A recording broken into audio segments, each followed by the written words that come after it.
Hey there, I'm Melissa, and welcome to my kitchen here at Jersey Homestead.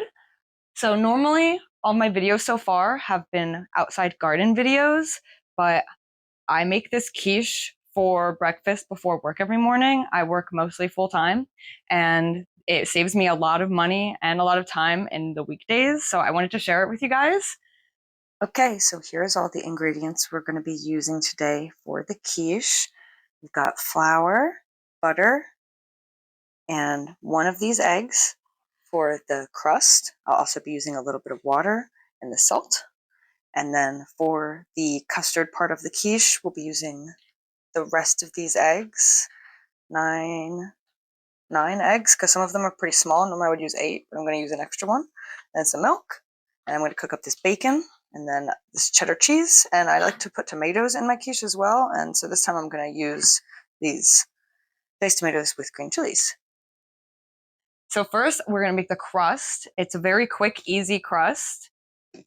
It's mostly just utilizes butter and the flour. We're going to use a cup and a half of flour, and it also utilizes eggs. It's going to use 1 large egg, or in my case, I'm using 2 small eggs because I'm using eggs from my chickens. And so it calls for 1.5 cups of flour. Great. So this is such an easy meal because I can cook this ahead of time, and this will actually, the crust goes in the freezer, and so I can pull out a frozen crust anytime and whip up the quiche mixture, and it cooks pretty quick. So this is a great weekday meal. Okay, and now that we have the flour in there and the salt, I'm just gonna pulse this a couple times. Get that nice and mixed together. Okay, and for the butter, we're actually gonna use this whole stick of butter. I know that seems like a lot, but the quiche makes 6 pieces of quiche, so that's not too bad when you think about it per serving. I'm just gonna cut this up into slightly smaller pieces so that it's easier for the food processor to blend it up.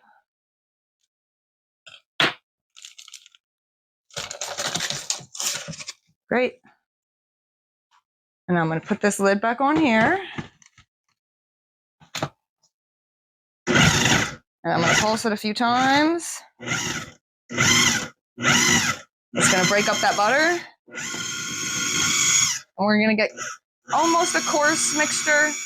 It's still gonna be mostly pretty fluffy, but it'll get a little coarse.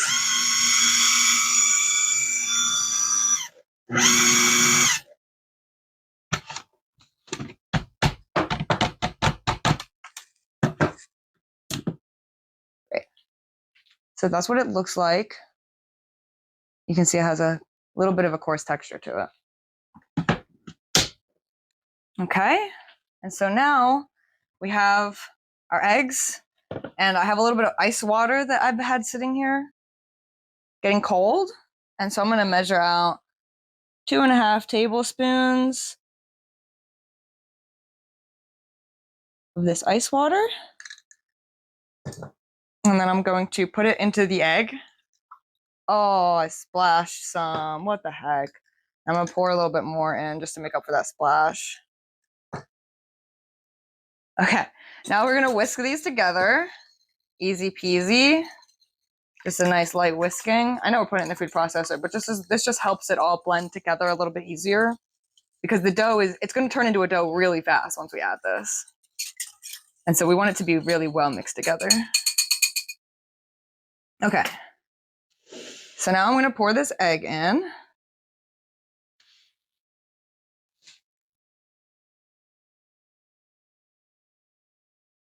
Great. I'm going to use my little spatula here. Make sure I get all the egg.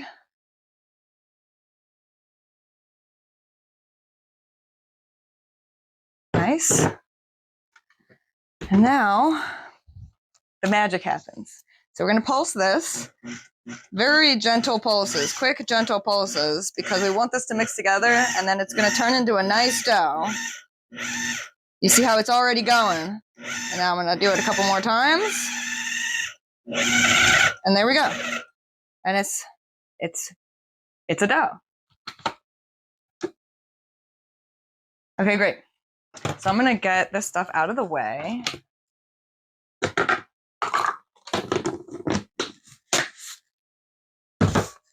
I'm gonna move this back a little. And I have this mat. I'm gonna put my mat down, and I'm gonna take a little bit extra flour, my smaller flour cup, scoop just a little bit out and flour my area here.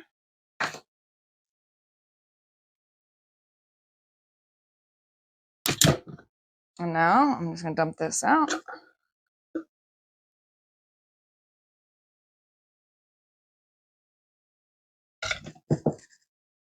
This crust is really good. It comes out very dense and flaky and buttery.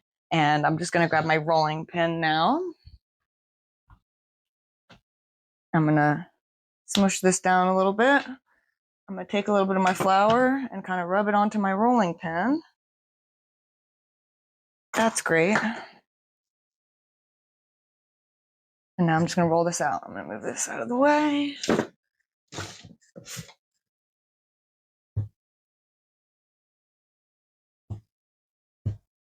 Oh, I got a little bit on here. Okay, here we go. I just got this rolling pin recently. I lived without a rolling pin for many years, and so I just decided to go all out and get myself a nice stone rolling pin, and I'm very happy that I did because it's just such a time saver from doing this by hand. Okay, I'm gonna get this out, and then I'm gonna fold it and fold it again. Repass some flour on it and roll it back out.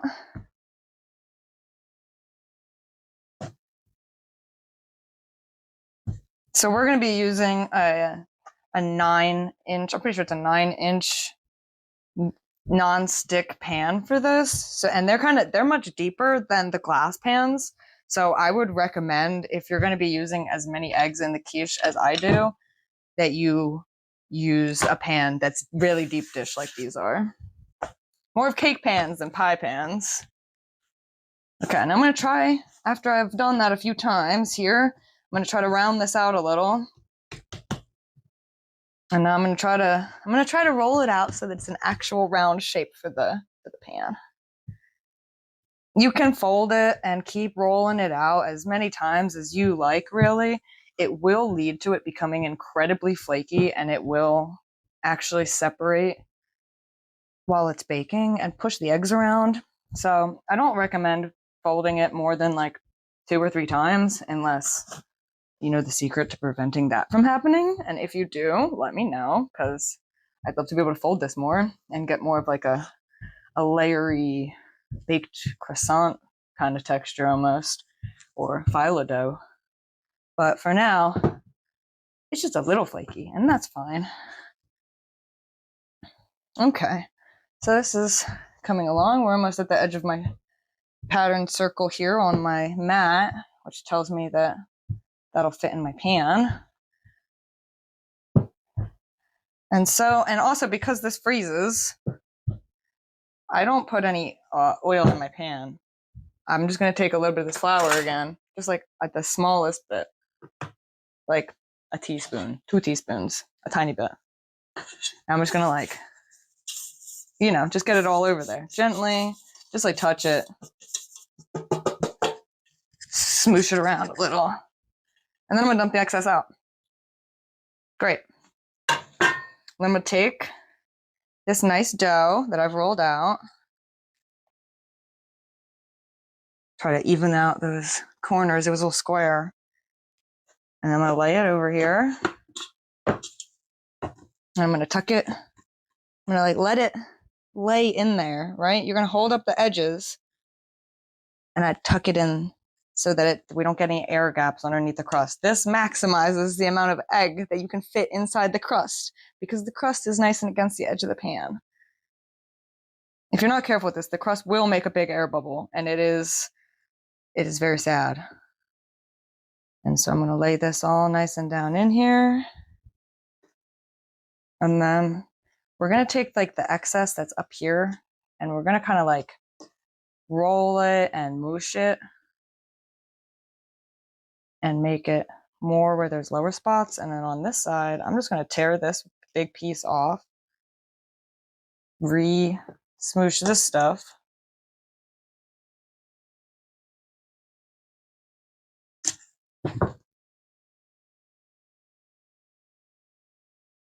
And I smoosh it with my thumbs to even it out.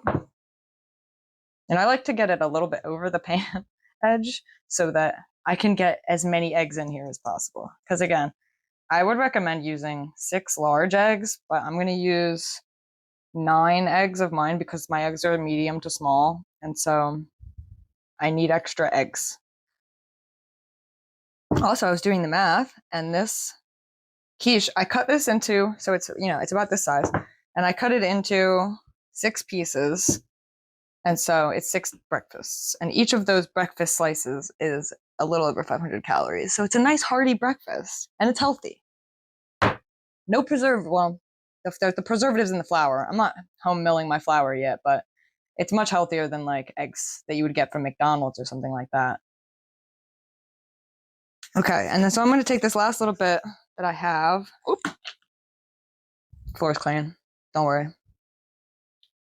And then I'm going to smoosh it here over the part where it was a little low. And smoosh it together. Oh yeah, I forgot. I just learned this. It's better to smoosh it at the bottom and then push it up. And then you don't have to worry about it falling off as it's freezing. See, look at that. That's so nice. No worry of that coming apart. Okay. So now we have this nice and mooshed. And we're just going to take it just like this and pop it in the freezer. And lucky me and lucky us, I have one that I already had in the freezer from a couple days ago. Ba-bam! So I'm going to take this out, and it's going to sit here while I whip up the eggs. Okay, so I reset my space a little bit, and now I'm ready to make the egg custard for the quiche.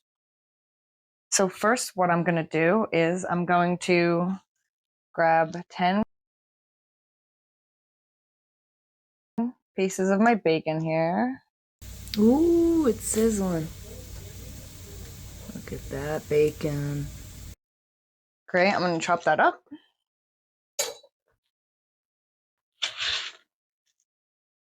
Another quiche that I like to do pretty often is ham, but bacon was on sale, so I figured I'd make a nice bacon one. Because I do prefer bacon, but it is pretty pricey. Oh yeah, you hear that? That's nice crispy bacon. That might maintain some of its crisp, even being baked into the quiche. That's why I make this extra crispy, so that you still get a little bit of that nice bacon texture in the quiche.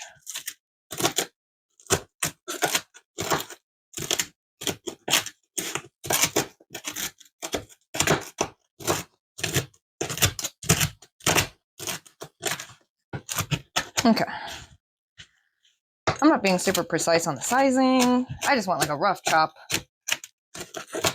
And with this amount, each piece of the quiche will end up with about, a little bit more than 1 piece of bacon.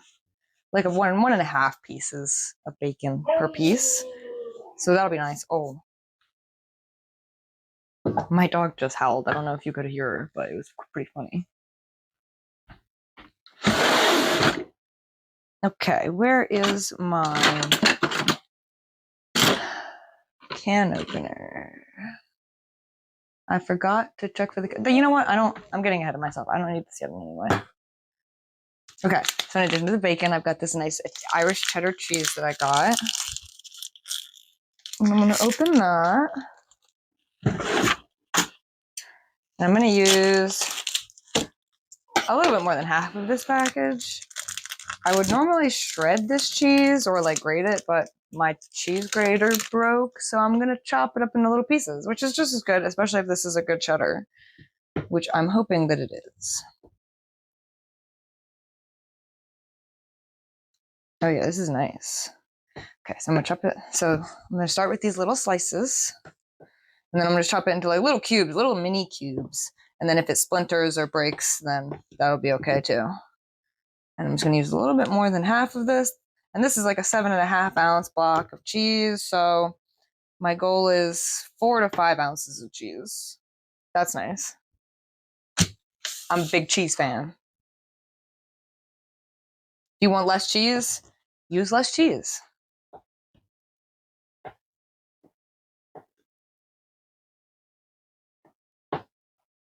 So for the tomatoes, which we'll be putting in addition to this, I'm using that can of Rotel.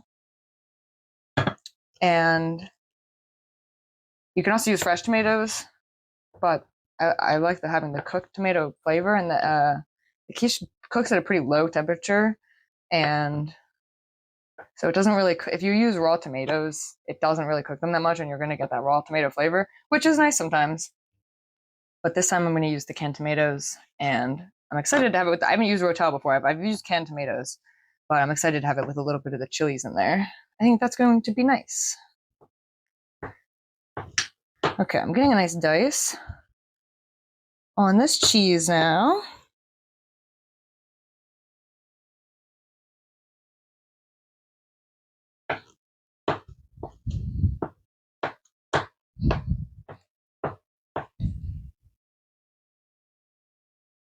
Oh, the bits of bacon are in the cheese. I was like, what is this?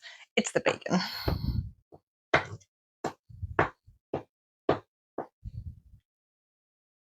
Okay. That's swell. I think I'm happy with that. There's going to be some pretty big chunks of cheese in here, but that'll probably be nice to run into. I'll just be happy to be eating a nice home-cooked meal on a weekday morning, if I'm being honest with you. Okay, so now that's all nice and chopped. And so we can set that aside. And now I'm going to get my eggs ready. And I'm going to bring you over here for that because we have, and since we have our own chickens, I have to, well, first of all, wash these eggs, which I've already done. And then I also have to, I'm going to move this aside. I crack them individually into this little bowl because our chickens are still pretty young. And so every once in a while, they always still have a little bit of issues laying their eggs. And so I just like to check all the eggs to make sure that they're good before I put them together. And so fingers crossed that these will all be good eggs. Pass. I'm putting the shells over here.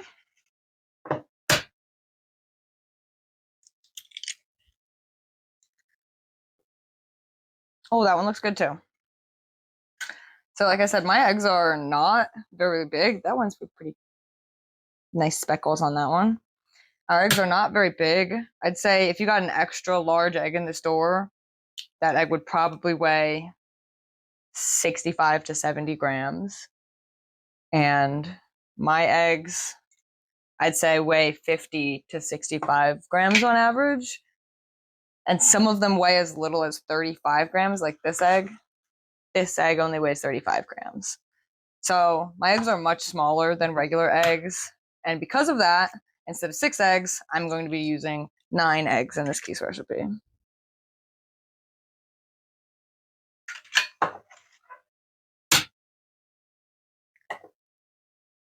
So the chickens, these eggs are from our chickens, as I said, and we got the chickens in August of last year, and they were all just about a month old when we got them.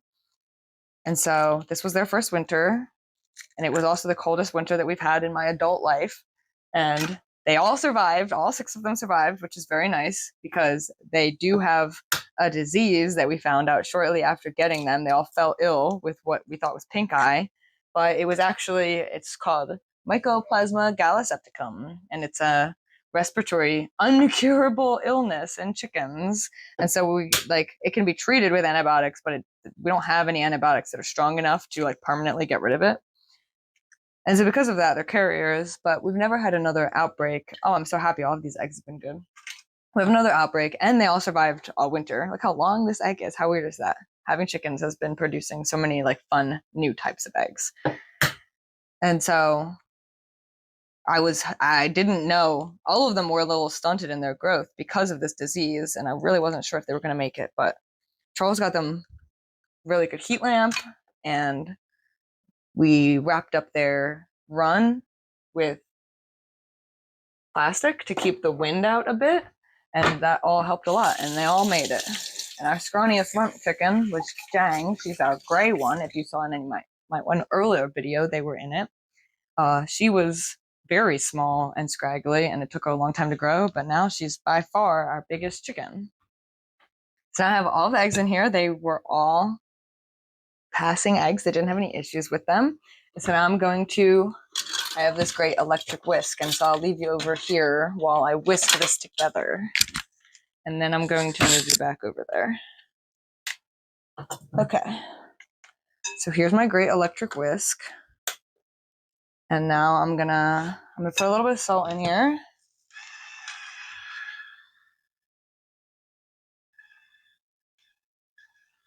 Not a lot, because I've got the bacon. So that was probably like a quarter teaspoon or less if I had to guess.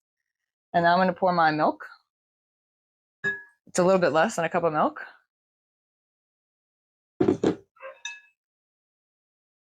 And now I'm gonna use my nice whisk.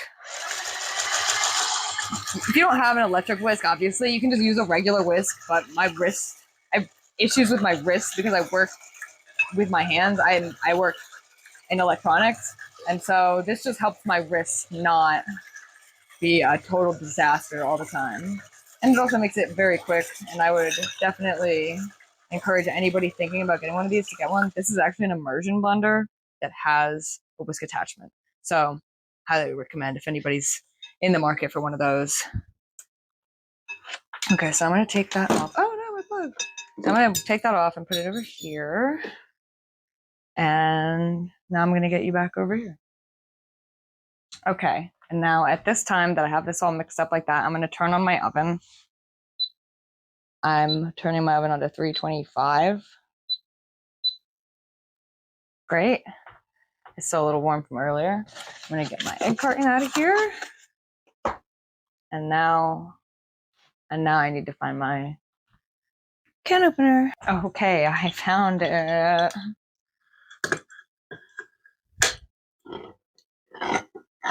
Okay. So I've salted the eggs. I've turned on the oven. Now I'm just gonna get a couple scoops of this. We're not gonna go crazy. We're not gonna use all of it. I'm gonna get a big kitchen spoon. I'm using the fire roasted rotel. I thought that would add a fun flavor, especially since I have the bacon in there. I'll report back how it is with the chilies. I'm just gonna take like one heaping spoon of that. And I'm gonna do one more slightly less heaping spoon of that. Yep, I'm happy with this. You want to shoot for around 2 cups of fillings, right? Like additives, aside from the egg, like not including the egg or the milk. Solids, about 2 cups ish. I eyeball it. Because what? Worst case scenario, it's not all gonna fit in the dough. And then I could always cook it as an omelet, or I might still have a little frozen dough that I saved when I made too much dough one time, and I could always pull that out and make it in that. But you can easily say forget the crust and just turn this into a really nice omelet, or you could bake it without the crust. There are many options with quiche. It's great. Okay, so I'm just gonna take this now and just do like a nice mix together. Get everything nice and mixed together for us. Did I start? Yeah, I'm good. Jesus. I'm gonna get everything nice and mixed, as you can see there, and I'm gonna put the pepper in there. We'll say about a quarter teaspoon of pepper, probably maybe a half a teaspoon. My grinders take forever, so just really when I get bored. Okay, and my favorite thing to put in eggs also is paprika. So I always put a little bit of that in there. This is Hungarian sweet paprika, but smoked paprika works just as well. I just am a big fan of Hungarian sweet paprika. And I'm also going to use a little bit of garlic powder, just a smidge, and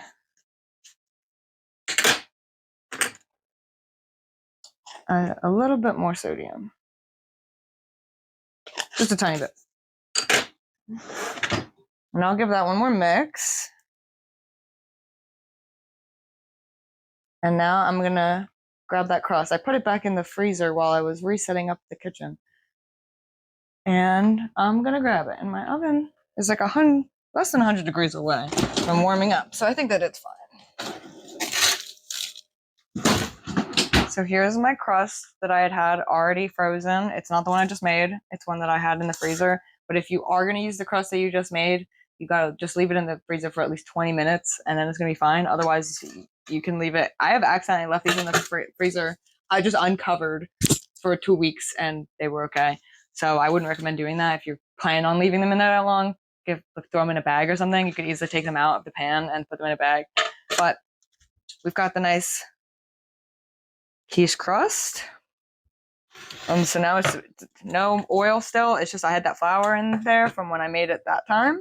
And I'm going to take my nice quiche custard mix and just kind of pour it in here. Oh yeah, see, that's the perfect amount. Excellent. Okay.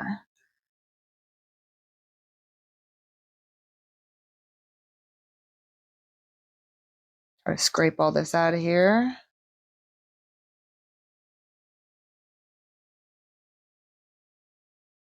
Great. We don't want to waste any of that egg, and it's a big bowl, so you could lose a lot of egg if you don't scrape it.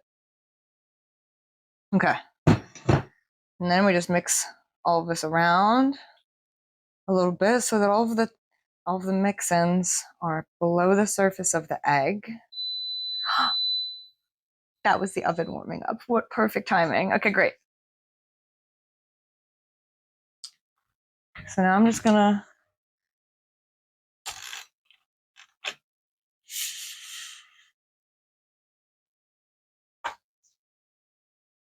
here's our oven.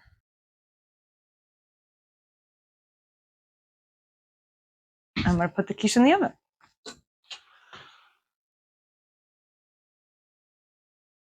You gotta go slow so that you don't spill it because it's gonna be pretty full. You see there, it's pretty full, but it's not all the way full. You don't really want it to be all the way full. You want to have at least like a tiny bit of space between the top of the lowest part of the crust and the egg because it's going to expand. It's going to expand a fair amount. And I'm going to put that in there for 25 minutes.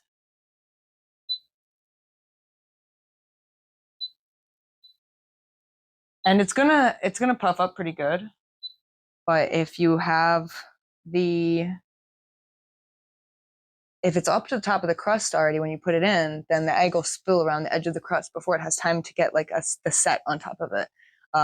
Otherwise, when it puffs up, it's already got the set, so it won't like overflow everywhere. So we'll come check in on that in a little while. Okay, our timer just went off, so I'm going to turn this up to 350. And then I'm going to come in here. My thumb thing is weird. Okay. And I'm just going to take this and very gently spin it around.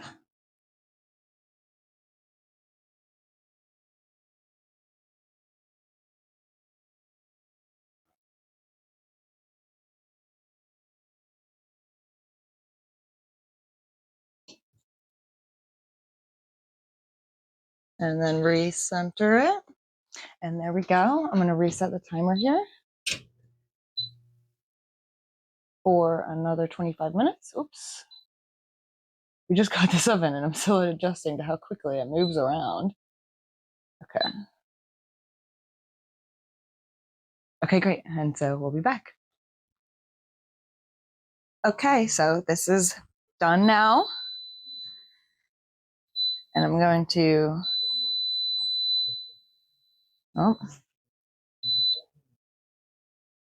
turn it off, turn the timer off. And we're going to pull it out. And we'll see how puffed up it is. Okay. There we go. Excellent.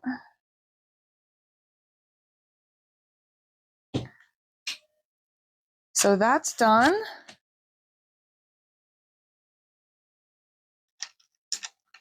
Here's a nice close-up. You can see how puffed up it got. All right, and then I'm just gonna let this sit for maybe 5 or 10 minutes or so, and then we'll come back and cut it so you can see what the inside looks like. Okay, I've let the quiche cool for 5 to 10 minutes. It's now just cool enough that I can handle it by the edges of the pan here. And so the cool thing about the frozen crust is you can kind of like, you sort of touch it a little bit here and it'll come out. Nice. Ha. No sticking at all. Absolutely zero. Okay, and now I'm going to take my knife. And as I was saying, I cut this into 6 pieces. And each of these pieces is between 500 and 550 calories. So this is a great breakfast. It's quick for the weekdays because you can just take these pieces and throw them into the oven. You can just cut off the pieces that you need and then keep the rest together. Or you can cut them all up and put them in individual containers. But there's our final product. And so if you like this video, if you like the process of making the quiche with me, please like the video and subscribe for more of my garden videos and hopefully also more cooking videos. And I'll see you next time. Thanks.